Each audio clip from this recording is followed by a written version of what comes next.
ఎన్టీఆర్ జిల్లాలోని నందిగామ జగ్గయ్యపేట నియోజకవర్గాల రైతులకు కీలకమైన వేదాద్రి కంచల ఎత్తిపోతల పథకం పునరుద్ధరణ పనులకు రాష్ట్ర ప్రభుత్వం శ్రీకారం చుట్టింది.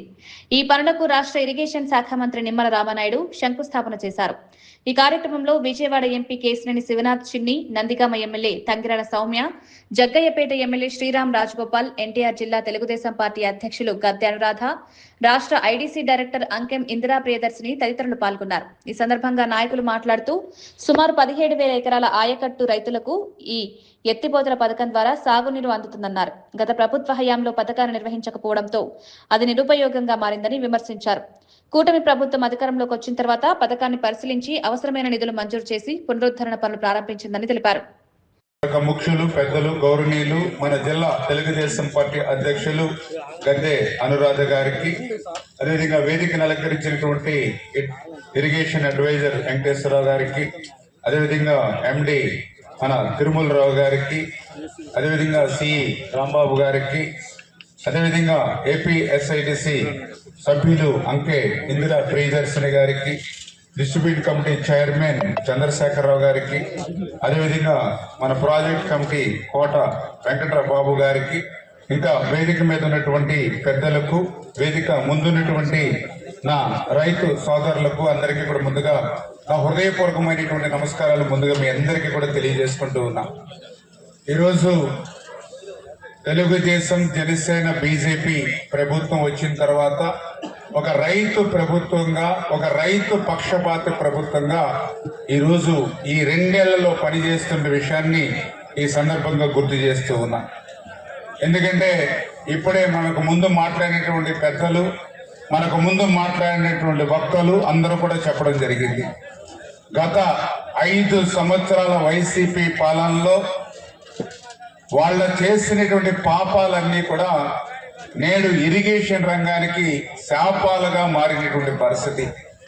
అందుకు ఉదాహరణే ఈ యొక్క వేదాద్రి లిఫ్ట్. ఈ వేదాద్రి లిఫ్ట్ ఇక్కడ ఉన్నటువంటి ప్రజల చిరకాల కోరికను నెరవేర్చాలని ఆ రోజు స్వర్గీయ దేవినేని వెంకటరమణ గారు అవిశ్రాంతమైనటువంటి కృషి చేస్తే ఆ కృషికి తగినటువంటి ఫలితం ఆ రోజు 2002 సంవత్సరంలో దేవినేని ఉమ్మగారు బుధస్కంధాల మీద వేసుకుని ఆ రోజు 13 కోట్ల రూపాయలు గౌరవ ముఖ్యమంత్రి చంద్రబాబు నాయుడు గారి ద్వారా నిధులు మంజూరు చేసి ఈ వేదాద్రిని ఆ రోజు ప్రారంభించి, ఆ రోజు ప్రారంభమైనటువంటి వేదాద్రి 2014 వరకు మెయింటెనెన్స్ అయినటువంటి స్థితిలో మళ్ళీ కాంగ్రెస్ ప్రభుత్వ హయాంలో అంటే 2004, 2014 10 సంవత్సరాలు మెయింటెనెన్స్ లేనిటువంటి స్థితిలో 14 వచ్చే సమయానికి మళ్ళీ పడకేస్తే ఆ యొక్క లిఫ్ట్ ని ప్రారంభించినటువంటి ఉమ్మగారే మళ్ళీ ఒక 5 కోట్ల రూపాయలు ఆయన ఇరిగేషన్ శాఖ మంత్రిగా ఇచ్చి మళ్ళీ దాన్ని బ్రతికించి ముందుకు తీసుకెళ్తే మళ్ళీ దురదృష్టం 2019లో ప్రభుత్వం మారినటువంటి స్థితిలో మళ్ళీ దీనికి 1 రూపాయి కూడా మెయింటెనెన్స్ లేనటువంటి స్థితిలో ఇప్పుడే కొన్నటువంటి రైతు నాయకులు కూడా చెప్పారు. మొన్న 2024 మన ప్రభుత్వం వచ్చిన తర్వాత ఈ వేదాద్రి లిఫ్ట్ స్కీమ్ ని సందర్శిస్తే కనీసం అడుగు పెట్టడానికి కూడా వీలు లేనటువంటి స్థితిలో ఈ లిఫ్ట్ ని శిథిలావస్థకి తీసుకొచ్చింది అని అంటే గత వైఎస్ఆర్సీపీ ప్రభుత్వం యొక్క పాపం శాపంగా వేదాద్రికి ఎట్లా మారిందో మనకి కళ్ళకు కట్టినట్లు మీ అందరూ కూడా చూస్తున్నటువంటి పరిస్థితి. అటువంటి స్థితిలో మళ్ళీ మన పార్లమెంటు సభ్యులు మీ అందరికీ మళ్ళీ నీళ్లు ఇవ్వాలని ఆలోచనతో ఆయన సొంత ఎంపీ నిధుల నుంచి 33 లక్షల రూపాయలు ఇచ్చి కనీసం 1 మోటార్నైనా బాగు చేసి మీకు ఇవ్వాలని తలంపుతో శాంక్షన్ ఇచ్చారు. మరి ఏదైతే మోటార్ని కూడా కొత్త మోటార్ని తీసుకొచ్చారు, నీళ్లు ఇచ్చి మోటార్ ఆన్ చేద్దామని ట్రయల్ రన్ కూడా వేశారు. కానీ ఈ లోపల మళ్ళీ ట్రాన్స్ఫార్మ్ కాపర్ వైర్ మరి థెఫ్ట్ గురైనటువంటి స్థితిలో మళ్ళీ నిలిచిపోయినటువంటి స్థితి.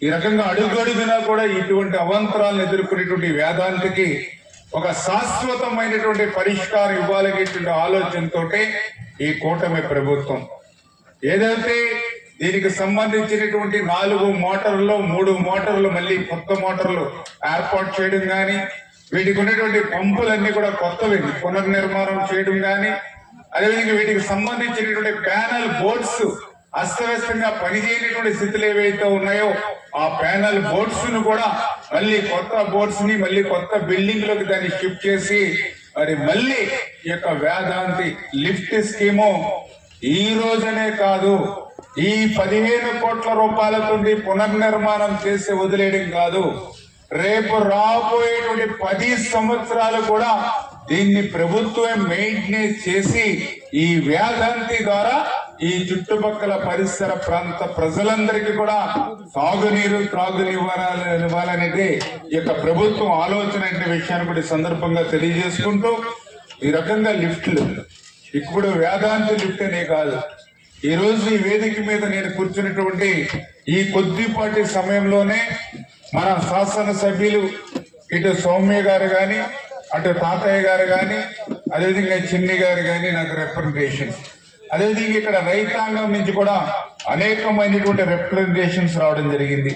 ఆ రిప్రజెంటేషన్ లో మేజర్ గా అనేకమైన లిఫ్ట్ స్కీమ్స్ ఈ వేదాంతితో పాటుగా దేవినేని వెంకటరమణ లిఫ్ట్ పడకేసిన లిఫ్ట్ గాని, అదేవిధంగా పడకేసినటువంటి పీడబ్ల్యూడి లిఫ్ట్ గాని, అదేవిధంగా మొగలూరు లిఫ్ట్ గాని, కాట్రేనపల్లి పంపింగ్ స్కీమ్ గాని ఇట్లా చెప్పుకుంటూ పోతే మరి అనేకమైనటువంటి లిఫ్ట్ స్కీములు ఏవైతే గత 5 సంవత్సరాల పాలనా పాపం ఫలితం పడకేసాయో వాటన్నిటిని కూడా ఈ రోజు నాకు రిప్రజెంటేషన్ కూడా ఇచ్చారు. ఈ 2 ఏళ్లలో అనేక రకాలుగా ఆలోచన చేశారు చంద్రబాబు నాయుడు గారు ముఖ్యమంత్రిగా. మనం 200 కోట్లు 300 కోట్లు 100 కోట్లు పెట్టి ఈ యొక్క లిఫ్ట్స్ ఎక్కడైతే పాడైపోయాయో మనం వాటిని రిపేర్ చేస్తూ ఉన్నాం. మనం రిపేర్ చేసిన తర్వాత ఒక 6 నెలలు సంవత్సరం పనిచేస్తూ ఉన్నాయి. మళ్ళీ మెయింటెనెన్స్ సరిగ్గా లేక రైతులు మరి సరిగ్గా వాటిని మెయింటెనెన్స్ చేయక మళ్ళీ పాడైపోతూ ఉంటే మళ్ళీ వాటిని పట్టించుకునేటువంటి పరిస్థితి లేదు. మళ్ళీ 3 సంవత్సరాలుగా 4 సంవత్సరాలుగా 100-200 కోట్లు ఇస్తూ ఉన్నాం. మళ్ళీ 6 నెలల సంవత్సరం నడుస్తూ ఉన్నాయి. ఈ రకంగా నడిస్తే రైతాంగానికి నష్టం జరుగుతూ ఉంది అనేక ఉద్దేశంతో. ఎందుకంటే ఈవేళ ఆంధ్రప్రదేశ్ రాష్ట్రంలో చూస్తే మరి దగ్గర మరి ఏదైతే మరి మనం చూస్తే 1023 లిఫ్ట్లు ఉన్నాయి. 1023 లిఫ్ట్లు 1023 లిఫ్ట్లు ఏవైతే ఉన్నాయో ఈ 1023 రాష్ట్రంలో ఉన్న లిఫ్టుల్లో కేవలం ఇప్పుడు పనిచేసే 166 లిఫ్టులు మాత్రమే, కేవలం 166 లిఫ్ట్లే పనిచేస్తున్నాయి. మిగిలిన లిఫ్ట్లన్నీ కూడా పాక్షికంగా అరాకొర పనిచేయడం, దగ్గర 250 లిఫ్ట్లు అయితే మొత్తం మూతేసినటువంటి పరిస్థితి. దీని మీద చూస్తే 8,20,000 ఎకరాలు సాగు అవుతుంది. ఈ లిఫ్ట్ ఇరిగేషన్ ద్వారా ఆంధ్రప్రదేశ్ రాష్ట్రంలో 8.2 lakhs ఎకరాలు సాగు అయ్యేటువంటి 1023 లిఫ్ట్లు ఈవేళ పడకేస్తే ఈవేళ ఆంధ్రప్రదేశ్ రాష్ట్రంలో మరి ఎంత పెద్ద ఎత్తున రైతాంగం నష్టపోతుందో మనందరికీ కూడా అర్థమవుతున్నటువంటి పరిస్థితి. అందుకే దీనికి ఒక శాశ్వతమైనటువంటి పరిష్కారం రావాలని అనేక రకాలుగా ఆలోచన చేసి ఈవేళ ముఖ్యమంత్రి చంద్రబాబు నాయుడు గారు ఫైనల్ గా ఒక నిర్ణయం తీసుకున్నారు. ఏదైతే ఆంధ్రప్రదేశ్ రాష్ట్రంలో ఉన్నటువంటి మొత్తం లిఫ్టులన్నింటినీ కూడా మనం పూర్తిగా రిపేర్లు చేయడానికి ఎంత అవుతుందో క్యాలిక్యులేట్ చేస్తే 632 కోట్లు పెడితే మొత్తం ఈ పాడైపోయి శిథిలావస్థ చేరుకునేటువంటి లిఫ్ట్లన్నీ కూడా కొత్తవి ఏవైతే మోటార్లు కొనడం గాని రిపేర్లకు గాని 632 కోట్లు అవుతుందని ఎస్టిమేట్ చేయడం జరిగింది. ఈ రకంగా 632 కోట్లు పెట్టి లిఫ్ట్ని మనం ఏదైతే మోటార్లు బాగు చేశాక దాని మెయింటెనెన్స్ కావాలి. ఈవేళ బాగు చేసి వదిలేస్తే సంవత్సరానికే పోతూ ఉన్నాయి. అంచేత